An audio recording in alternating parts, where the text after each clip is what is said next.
Welcome to another installation of Economics with Tully, a series of video lectures designed to help translate standard textbook economics into plain English for the average citizen.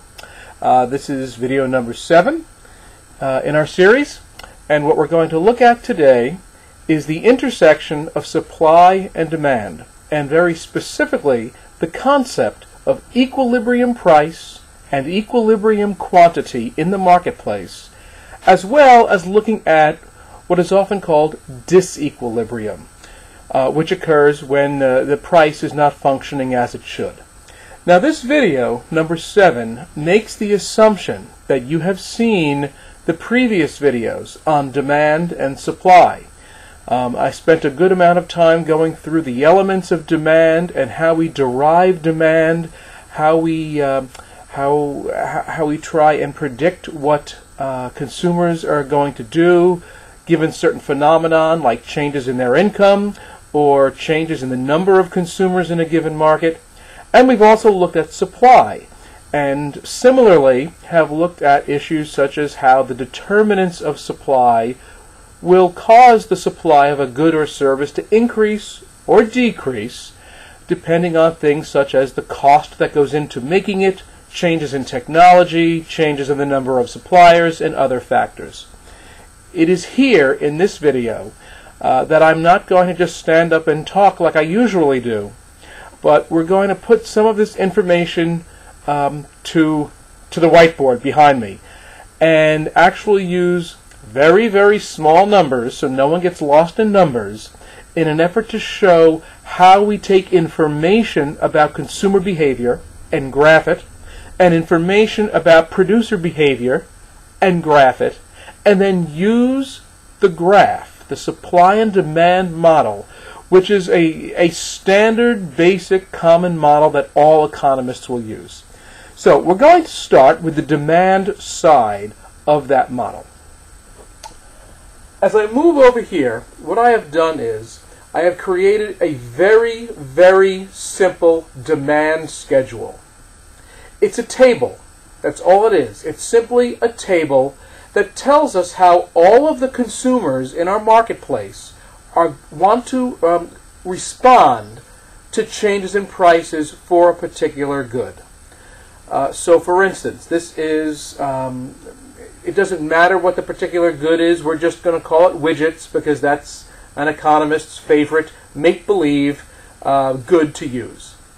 So what this table tells us is that at a price of $2, Anne would want to purchase one widget. Now remember, this is not what she actually does purchase. This is what she would purchase if the price of widgets was $2. She would purchase one. Bob, who is the second consumer in our universe, would want to purchase 2. And Cal would want 3. And we are making the incredibly simplified assumption that there are only 3 people in this universe. But this is the model of how we try and determine what demand for a particular good or service is by looking at the individual demands of all of the individuals in the marketplace. And then we're going to aggregate these. Fancy word for adding them up. So we know that at $2, Ann wants 1, Bob wants 2, and Cal wants 3. And what that tells us is, if the price in the marketplace was $2, then 1 plus 2 plus 3 equals 6. The market demand at a price of $2 would be 6. It's not an average of our 3 consumers or some other mathematical calculation. All we're doing is adding it together. Think of it this way. If you were selling coffee off of a cart and someone came up to you and said, "Hey, I'd like one," and someone else came up and said, "Hey, I'd like one," that means there are 2 coffees you have to pour and serve. It's not what the average person does. It's adding together what every individual in the universe does. Maybe one person wants 1, the second person wants 1, and the third person wants 10. Well, that means demand for that good is going to be 12. Smaller numbers here. At a price of $4, Anne doesn't want any anymore. That's too much in her book for a widget. Bob only wants 1. Cal says, I want 3 still. Okay? But that means at a price of $4, market demand, by adding these up, will be 4. What if the price was as high as $6? Well, according to our demand schedule, at a price of 6, we already know that Anne has said 4 was too expensive, so certainly 6 is too expensive. Bob has also said there's no way I'm paying $6 for a widget. Cal still wants 2. He hasn't changed very much. So, at a price of 6, our market demand would be 2. Now, this entire table, completed as I've just completed it, is called a demand schedule. It is an effort to model what consumers are going to want to do at every different price level in the marketplace. We're using 3 consumers. Notice, Anne does not have a high tolerance for a high price on this particular good. She only wants 1 as it is when it's only $2, and forget it after that. Bob has a fairly consistent change in his habits. He goes from 2 to 1 to 0. Cal, on the other hand, for whatever reason, likes these widgets. And he buys 3, or maybe even 2 if the price is as high as $6. Irregardless of the individual idiosyncrasies of someone not having a high tolerance for high prices and someone else having a fairly high tolerance for increases in price, the individual differences kind of disappear into the whole. Kind of like pouring a glass of orange juice into the ocean. It kind of just dissipates into the rest of what's happening out there. And that's what's happened here. So when we talk about market demand for widgets in this market, we are talking about the relationship between the price and the total aggregated desire of consumers. So $2.06, $4.04, $6.02. Now, remember those, or write them down, because we're going to come back and use these numbers again when we get to our graph. So consumers are saying, at a price of 2, we want 6. At a price of 4, we want 4. And at a price of 6, we want 2. That's the demand side of our supply and demand model, and it shows that inverse relationship between price and quantity that we talked about in an earlier video. So now, let's move over to the supply side.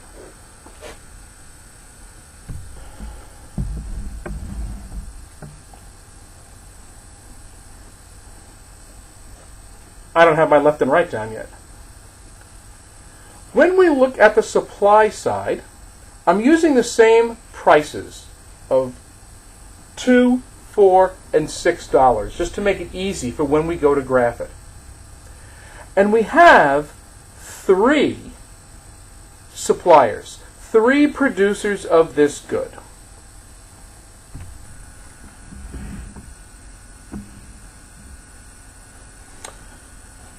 And our 3 companies are called Alpha, Beta, and Gamma. I wasn't very creative today. We know that the relationship between suppliers and price is the opposite of consumers. Because when prices are very low, suppliers are not willing to take up a lot of shelf space, a lot of store space, to put something on it that's not going to make them very much of a profit. Whereas when prices are higher, they're willing to increase the quantity supplied. And this table also illustrates that principle. For instance, at a price of $2, alpha will carry one widget, beta will carry one widget, gamma doesn't even bother.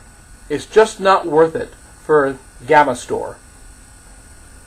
If the price they could get was as high as $4, well then, alpha would be willing to carry 2 per unit of time, beta would carry 1 still, and gamma would finally get into the game and keep 1 on the shelf.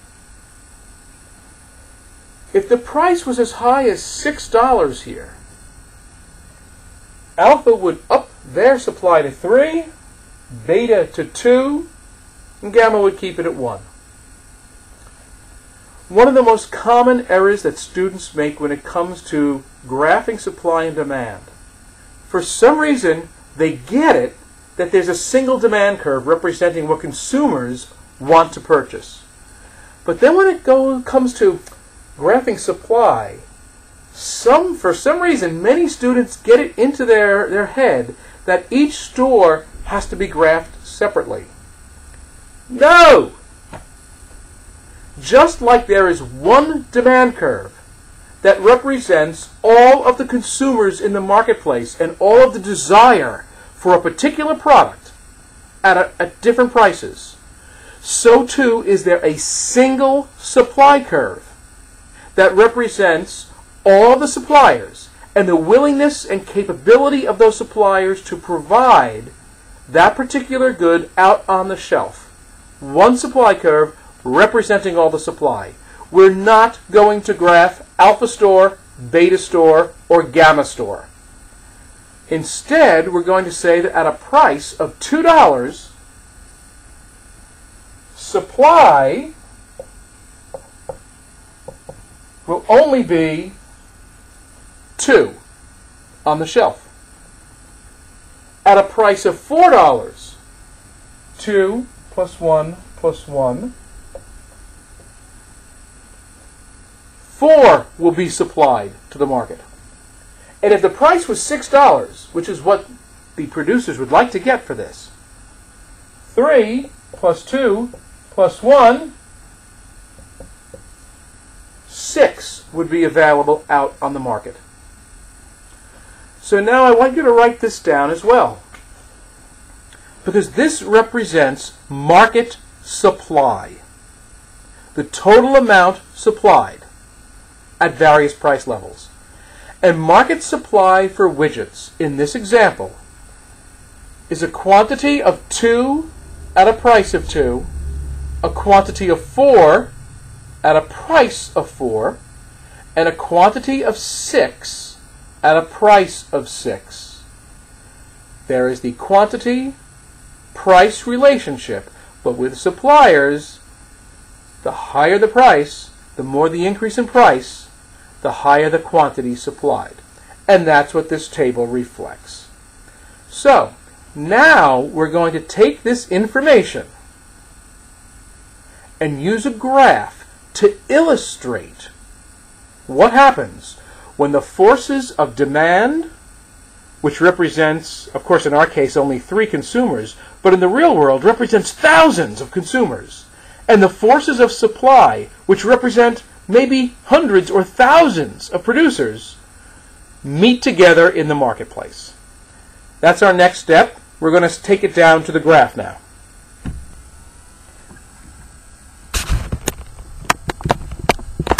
So right now the graph is more important than my beautiful face. So I want to make sure you see the graph paper here.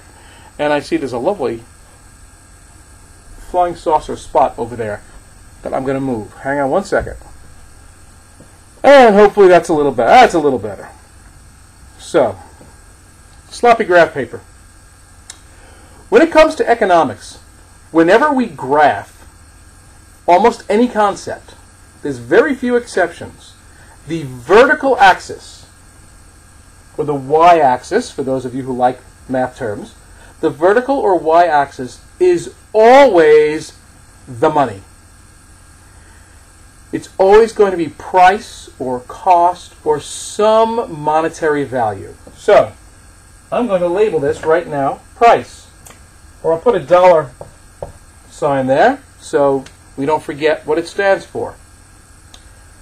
The horizontal axis, the x-axis, at all times and in all places under all circumstances, with some really minor exceptions, represents quantity. Now, when we graph demand and supply, remember, we're going to use the lines on the graph. They're there for a reason. They're there to guide us and to help us. When you calibrate your graph, you always want to make sure you use equal intervals. You can see this. I've labeled these in equal integers. Every single line is another single unit. 1, 2, 3, 4, 5, 6, 7, 8. You don't ever want to get into the situation where you are skipping numbers and going 2, 4, 6, and then all of a sudden 7, 8, 9, 10, 11, 12. You want to keep nice, even intervals across the x-axis, and you want to keep even intervals up the y-axis as well. Otherwise, the lines are not going to cross where they're meant to cross. Another important aspect of just setting your graph up is some students who are not familiar with graphs put their numbers in the boxes, like somewhere over here. Don't do that. Assign numbers to lines. This first line represents a quantity of 1. The first horizontal line up here represents a dollar value of $1. Okay. Not the space, but the lines.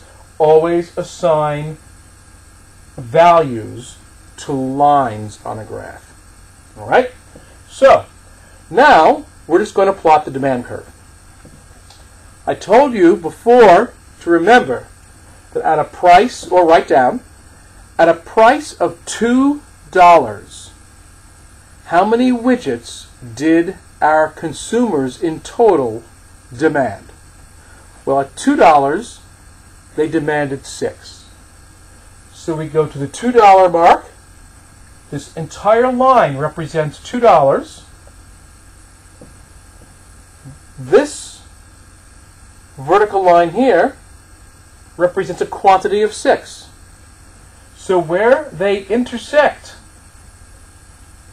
is a point on our graph.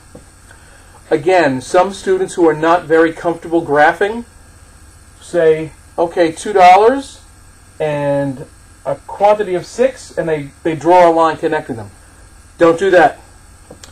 The way a graph is set up, since this is $2, every single point on this line represents $2. And since this line is a quantity of 6, every single point on this line represents a quantity of 6.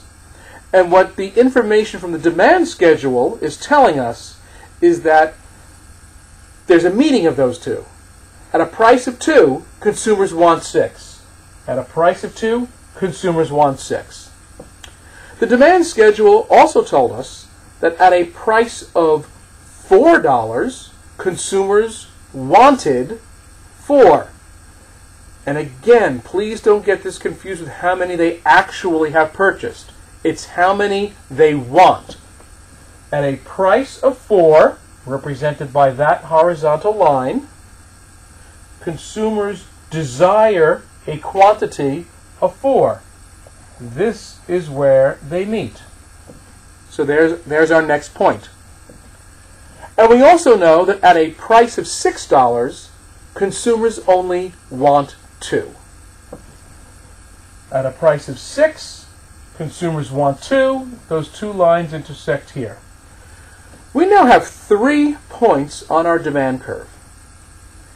What we're going to do is connect those points, and these points are designed so that the demand curve will actually have a constant slope. Now, I did that on purpose.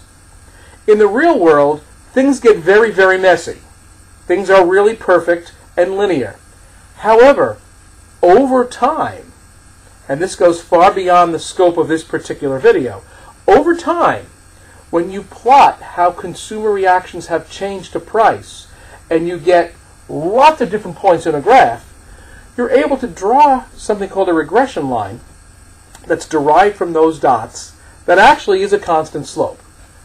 We're just going to make it very easy and use the information we have. I'm connecting these lines, these dots, these points, and I'm extending the demand curve in a constant slope in both directions. And when I say a constant slope, I want you to notice that this point was exactly two lines up and 2 lines over from that point. This one was 2 lines up and 2 lines over from that one. So the rest of the line is going to follow that slope of 2 over 2, which, if you like fractions, reduces to 1 over 1. 1 over 1, 1 over 1, 1 over 1, 1 over 1. Constantly throughout the graph. That's demand.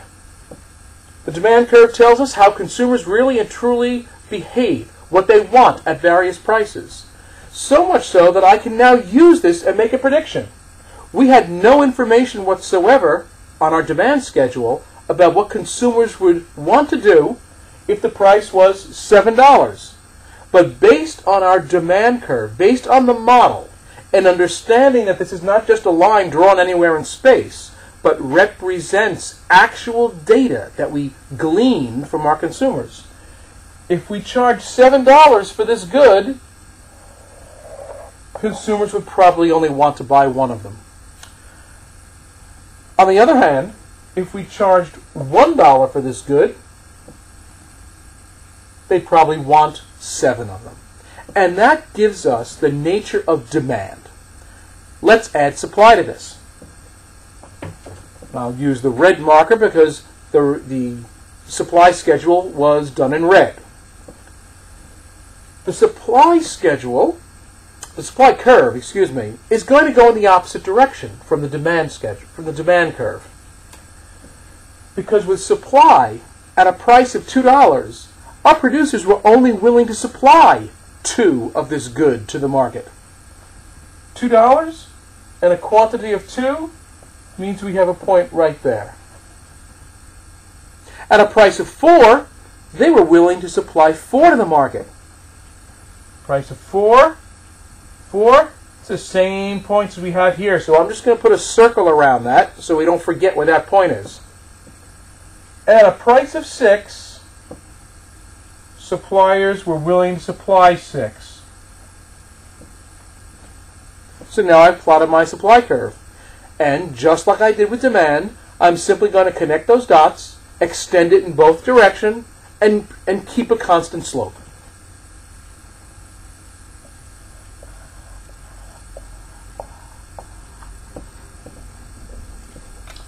Now, on our graph here, I've made this very simple. The line is a 45-degree line that passes through the corner of every box. That's not going to happen in every graph that you draw. I've just done it to make it easier for us to understand what's happening. We now have a place where these lines are crossing. Where these lines cross, right here, is a point called market equilibrium. That is market equilibrium. And from that point, we can read the equilibrium price and the equilibrium quantity. Now, the equilibrium price for widgets in this market, if we look over here, is $4. And the equilibrium quantity, as we look down from that point, is 4. What this means is that at a price of $4, producers are willing to supply 4 to the market, and consumers want to purchase 4 from the market. It is an equilibrium. the market is in balance. There is no one disappointed, and there was no waste of production. Everything producers make, they're able to sell. Everything the consumers want at that price is available for their purchase. Let me make this very clear. Equilibrium price and quantity is not good or bad, right or wrong, fair or unfair. Get rid of those concepts. All this equilibrium price is something that functions. It is functional. The equilibrium price functions to ensure that what consumers want at that price is matched by what producers are willing to provide to the market at that price. And if you think about it, with the rare exceptions of disruptions like snowstorms or something like that, when you go to the supermarket,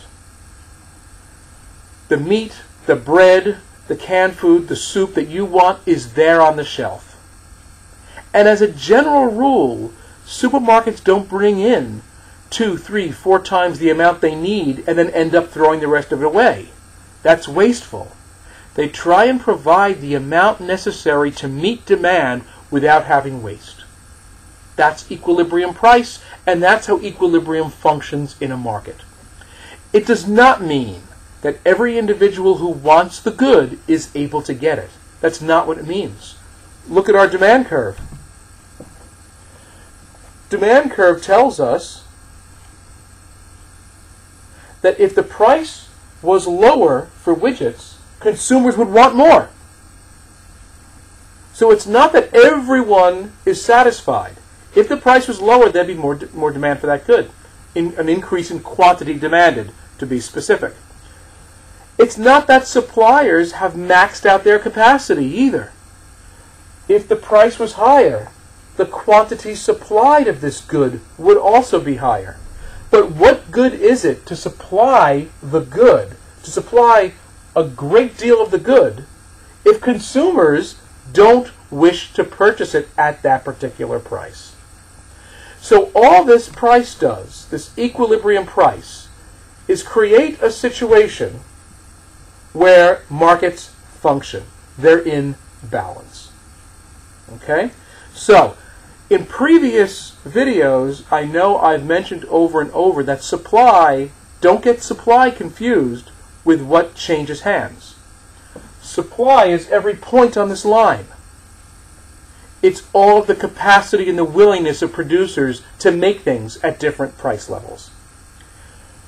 Demand is not what people buy. It's their desire and willingness to buy at different price levels. What producers actually sell and what consumers actually buy is right there. Now, let's keep in mind, once we've found this equilibrium, that the equilibrium, even though in our model is very exact, $4, 4 will sell. In the real world, we know it's more of a range. Think of it this way. If you go out for a coffee, you go down a road you've never been on, down in a state you've never been to, and you come across a coffee shop you've never walked into. Even if you don't drink coffee, when you walk in there, you probably have a sense of about what the price of that coffee is going to be. Maybe you're buying it for someone else. You don't expect it to be 50 cents or even 75 cents. And you don't expect it to be $4 or $5. You have a sense of the range within which coffee is sold, even in a place that you have never walked into before and never purchased coffee from. And that's a reflection of the equilibrium price in the marketplace. So again, we model it as if it's an exact price, but it's not. It's a range, right? So that's the first, realistic understanding of equilibrium price we need to glean from this. We model it as if it's exact, but it really is a little bit of a range. And every store is going to have, a little higher, a little lower, a little tweak to the price, something like that. But it gives us an idea. The second thing to understand about this equilibrium price is that it never stays put for long. Let's use our widget example here. You'll remember in previous videos, I made a big deal over the fact that when the price of a good changes, the quantity demanded changes. We simply read our demand curve to see how consumers respond to changes in price. But when the determinants of demand change, whole new ballgame. So for instance, let's say, for whatever reason, I don't even know, I made up this make-believe product, a widget. I have no idea what widgets are used for. But let's pretend that someone finds a great new use for widgets. And it's all over Ellen and Oprah and Nate Berkus and Good Morning America, and everyone is talking about what a wonderful thing it is to go out and buy some widgets because they can be used in so many wonderful different ways. Well, once that happens, that's going to change consumer tastes and expectations about the product. And consumer tastes and expectations are a determinant of demand. And that means our demand curve is no longer valid where it sits. If there is an increase in population, if the tastes or expectations of consumers change so that they want more of a good,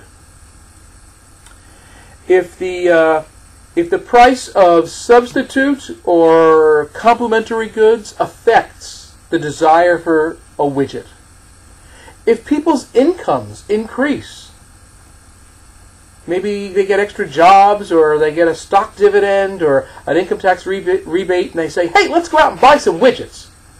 These are all determinants of demand. And if consumers are likely to buy more of a good as a result of a change in the determinant, the curve shifts to the right. The demand curve shifts to the right. If they want more, to the right. Less to the left. So, we don't know how far this curve is going to shift, but just to show how the model works, I'm going to shift this curve. Every point on this curve, I'm going to shift maybe 2 boxes to the right. So this one now goes here. This one now goes here. And this one goes over here. We're going to have a new demand curve when we connect those dots.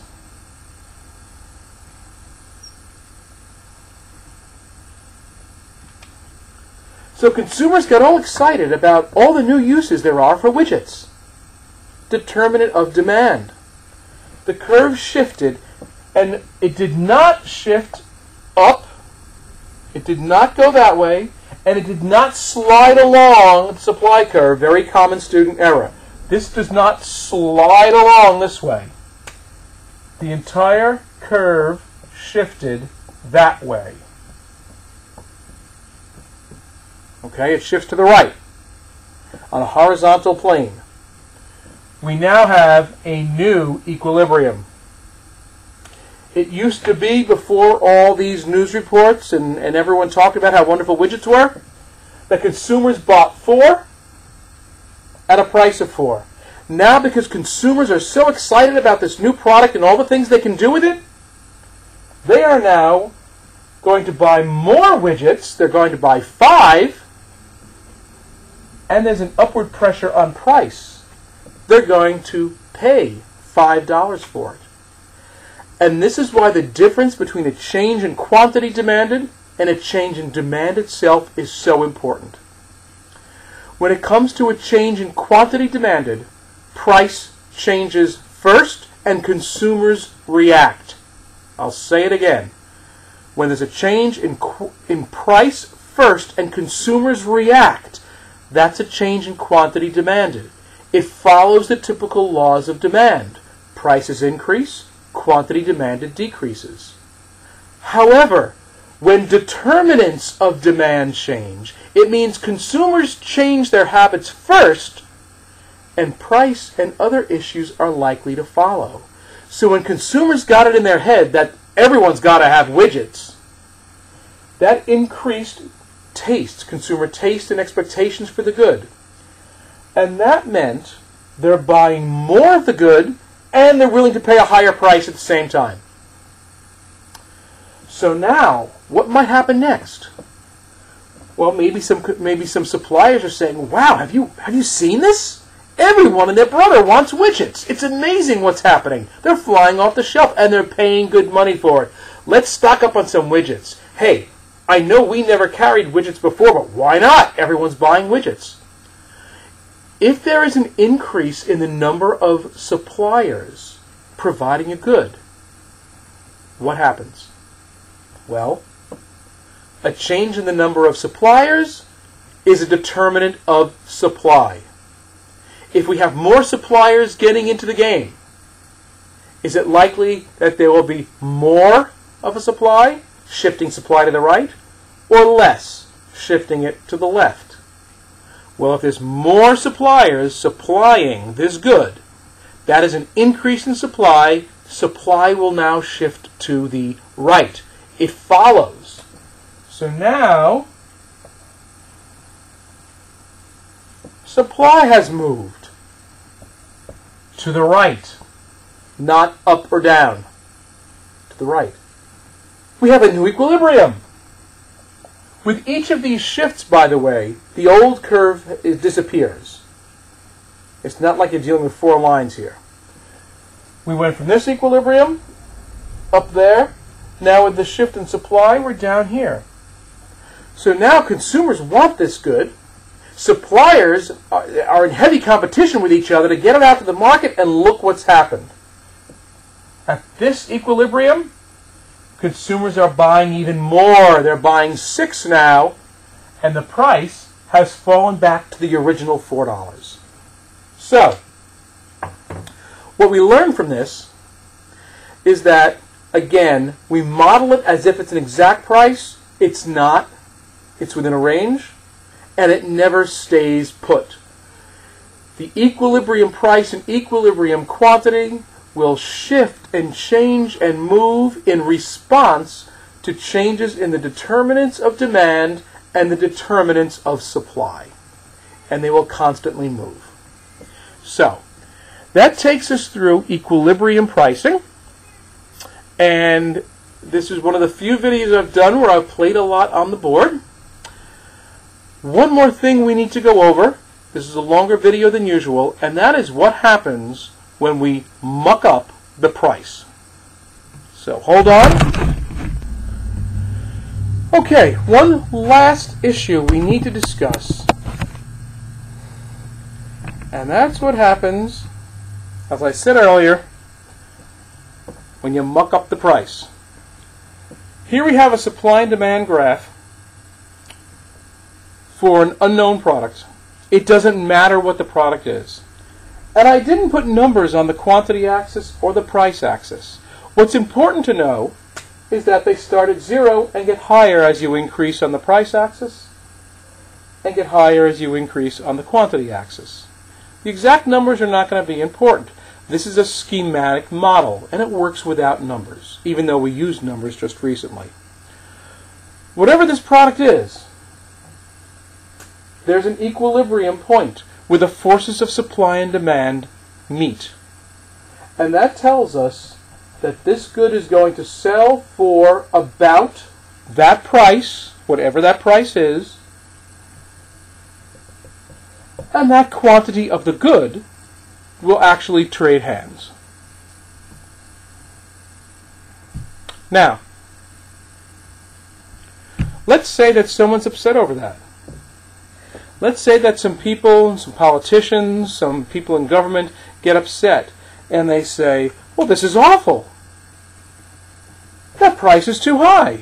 How can the average person afford this wonderful product with a price that high? This is simply unfair, and we're going to pass a law that requires stores to sell them at a much lower price to help the people out. And this is a very common form of price control called a price ceiling. It basically says this is the highest you can go, and we're not going to let you charge any higher than that. That's the ceiling. If the price ceiling is below the equilibrium price, that means that horizontal line represents the highest price that stores can charge for this good. Well, if we understand the equilibrium mechanism here, we understand how this can be a problem. The demand curve, every point on the demand curve represents how consumers truly would respond to changes in price. And every point on the supply curve represents how producers would truly respond to changes in price.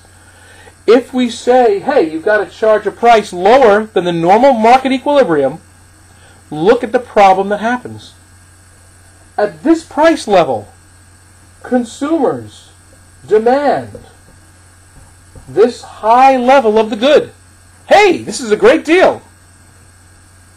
But suppliers are only willing to supply that quantity of that same good.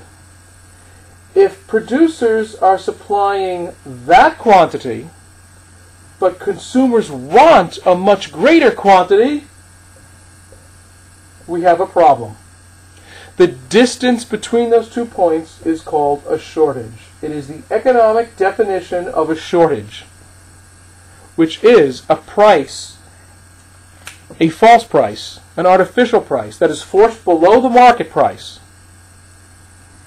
which results in a greater quantity demanded for the good than there is quantity supplied. And there are many instances of where this is actually worked out in the marketplace, with rent control, with electric price controls, with gasoline price controls in the 1970s under the Nixon administration. In each and every one of these instances, there has been a greater demand for the good, which now has an artificially low price, and there's been a shortage of that good, as the quantity supplied has not met the quantity demanded. The opposite can also happen, and it's happened in the dairy industry and some other industries, where the government decides the price should be higher than the market equilibrium because producers are having a hard time surviving. This is called a price floor. If government enacts a price floor and says you must charge a price that's this high, suppliers might initially be very happy about this, because at that higher price they will supply a great quantity of that good. But if the demand curve represents how consumers truly respond to changes in price, what do consumers say about a price that high? Forget it. We're going to desire a much lower quantity of the good than you're supplying, and some of that stuff is going to go bad on the shelf. So, very often, there is political pressure to manipulate prices, to move it away from the general market equilibrium, out of issues of fairness or helping a business or helping consumers. The problem, of course, with that is that price functions to match consumers' desire with suppliers' ability and willingness to supply that product. And when we move price away from there, either by artificially lowering it or artificially raising it, we put the forces of supply and demand into, often temporarily, but into a disequilibrium.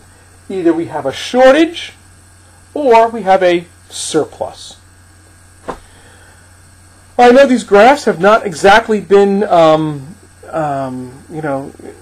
great artists' renderings, but I'm hoping that just by going through them very simply, they give you a sounder understanding of how we use the forces of demand and supply to predict the effect of different phenomenon in the environment, whether they be natural, like storms, whether they be the result of marketing, like an ad campaign that promotes a particular product, whether it be a news report that gets consumers to say, oh, I don't want that good anymore, or whether it be a government regulation that tinkers with the price of the good in an effort to help someone, but often with negative economic consequences. This has been another session of Economics with Tully. It's been a little longer than most of my previous ones, but I think it's better to get all this stuff into one video while I've still got the whiteboard behind me. Thanks, and so long.